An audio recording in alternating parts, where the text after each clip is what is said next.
Hey peeps. Last night was litty. I cannot get over the excitement and the energy that was in the arena. It was my first full day at the DNC 2024 convention, and I mean, the energy, folks, on the ground is contagious. It is electrifying. And last night, let us just take a moment to recognize, honor, and give gratitude for the queen that is Michelle Miss Me with the Bullshit Obama. Y'all, that speech was beyond. I cannot wrap my mind around it. There was an energy, a spirit, an ancestral know how, do how energy inside of Michelle Obama last night. The truth bombs that were dropped, the reminders of what this Republican Party tried to do to the Obamas, to turn the country against them, to make them question whether or not Barack Obama was a real American, right? By showing his papers, right, to that fucking racist we know as Donald Trump. She reminded us that they don't have a monopoly on our patriotism or who gets to be an American. There is not a real American and then those people over there.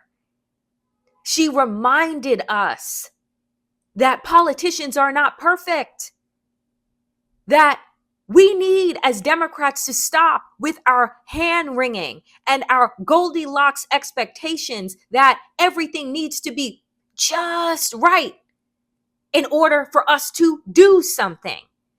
That what it means to be a citizen of these United States, it means to activate. Okay? This is not a spectator sport. Politics is a roll up your sleeves, get mud, dirt, and sweat on your face type of participation.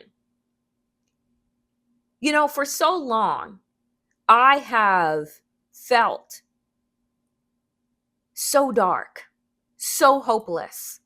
I kept fighting. I kept talking on all of my shows to try and conjure some energy that would allow me to see a light down this very dark tunnel that Donald Trump and the MAGA Republicans have created. And sometimes when you are in the dark for so long, your light, your eyes adjust to the darkness. And then when light is shown at you, you're like, I can't see. Is that real? Or is it a figment of my imagination? That's how this seismic shift in our body politic since Joe Biden did the courageous act of stepping aside has felt. It's like I've been in a cave and then all of a sudden the light has come in. Let that light be the warmth that you need to restore your faith in the possibility of America. That's why I got into this work over a decade ago.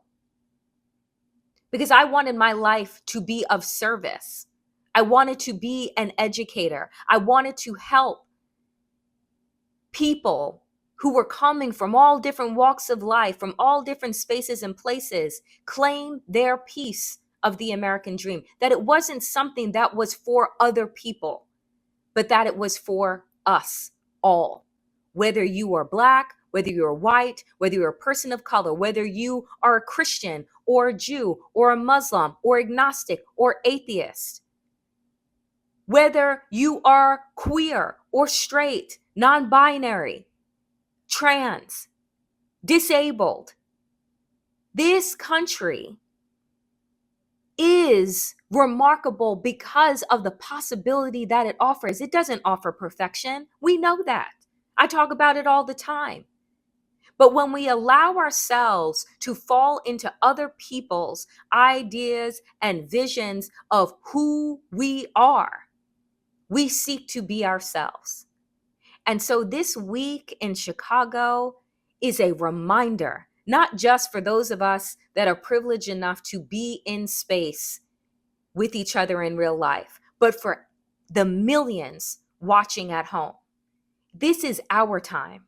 This is our moment. This is our fucking country. And we have the opportunity in the next several weeks to make history happen for us and by us. Keep the energy going. And as Michelle Obama said last night, do something. I want us to show up on November 5th having exhausted every single aspect of getting out the vote, of talking to our neighbors and friends, of organizing, so that we can look to our left, to our right, and say to each other, we did it. Do something.